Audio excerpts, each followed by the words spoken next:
અત્યારે જે વાસ્તવિક પરિસ્થિતિમાં 20 અને 21મી સદીમાં આપણે જીવીએ છીએ, આ વાસ્તવિક પરિસ્થિતિનું વર્ણન કોઈએ ખૂબ સારી રીતે કર્યું છે કે this are the times of fancier houses but broken homes. એટલે કે મકાનો બહુ સારા થતા ગયા અને ઘર બધા તૂટતા ગયા.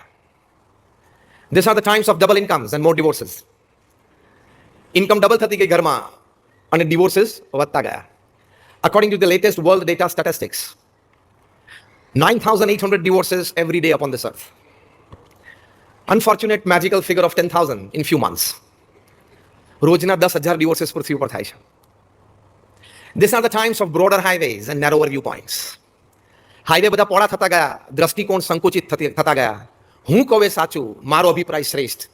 તકરારથી માંડીને યુદ્ધ આ અભિગમથી ચાલે છે. These are the times of high-rise buildings but low-rise characters. મકાનો બહુ ઊંચા થતા ગયા અને ચારિત્ર બધા નિમ્ન થતા ગયા. These are the times of sometimes good profits in businesses but shallow relationships.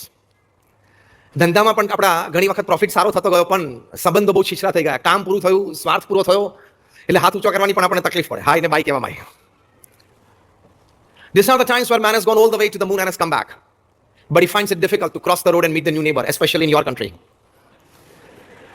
પડોશમાં કોણ રહે છે એની ખબર ના હોય. રોડ ક્રોસ કરીને સામે કોઈ નવા પડોશી આવીએ છે તો આપણે જરા પરિચય કેળવીએ.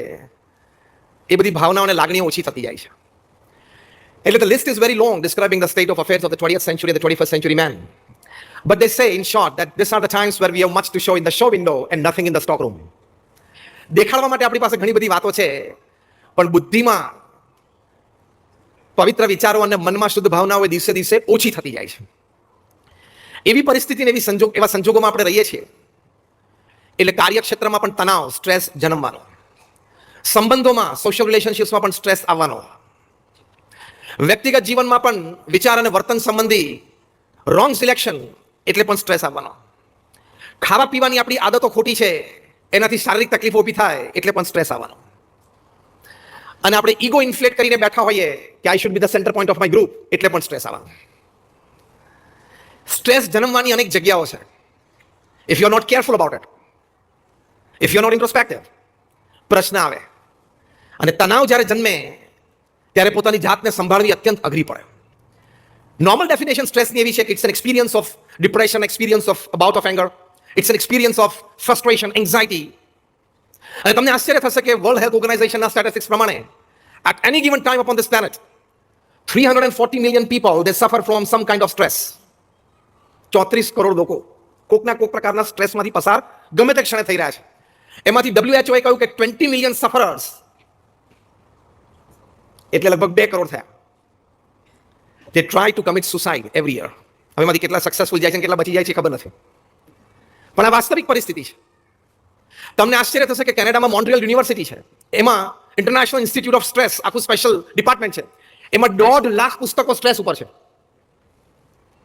1.5 લાખ બુક્સ ઓન સ્ટ્રેસ. આખી લાઇબ્રેરી સ્પેશિયલ એની માટે છે.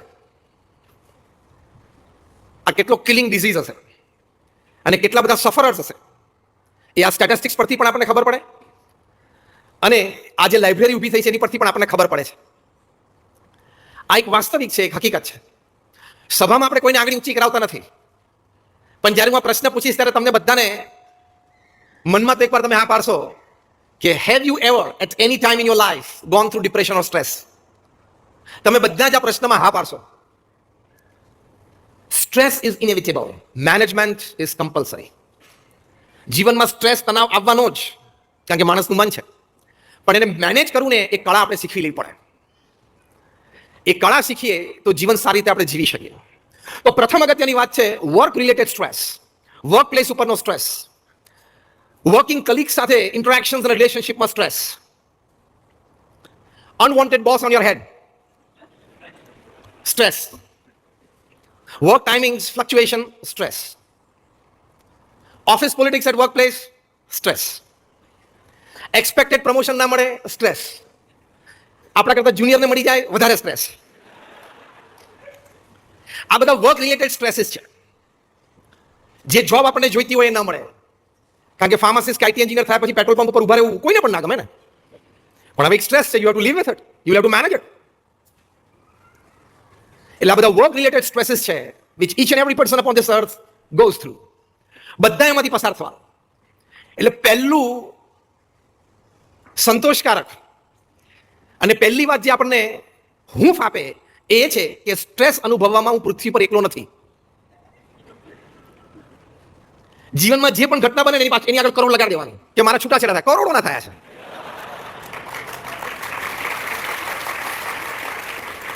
કદાચ ભૂલથી થઈ જાય તો એ વખતે હસી લેજો આવી રીતે. I am just joking, take it lighter one. કદાચ જોબ જાય તો પૃથ્વી પર કરોડોની જોબ ગઈ છે, એમાં કંઈ તારી સાથે કંઈ નવું નથી થયું. તારા બિઝનેસમાં લોસ જાય તો કરોડોને બિઝનેસમાં લોસીસ ગયા છે, તારી સાથે કંઈ નવું નથી થયું. Am I right or wrong in putting this perspective? Raise your hands if you say yes. This perspective is very important to manage work-related stress. I'm not alone. In the sense, I'm not singled out by nature or God to face this. કરોડો લોકો આમાંથી પસાર થયા છે અને કરોડો લોકો થવાના છે. એટલે પહેલી આ એક સમજણ અને સ્વીકાર તો તમને હૂંફ મળે. અને એની સાથે બીજી શું સમજણ? કરોડો લોકો જેની જોબ ગઈ છે એને પાછી મળી પણ ગઈ છે, એટલે મને પણ મળી જશે. કરોડો લોકો ડિવોર્સમાંથી પાસ થયા છે, એ લોકોને પાછું રીસેટ ઘણા બધાને થયું છે, મને પણ.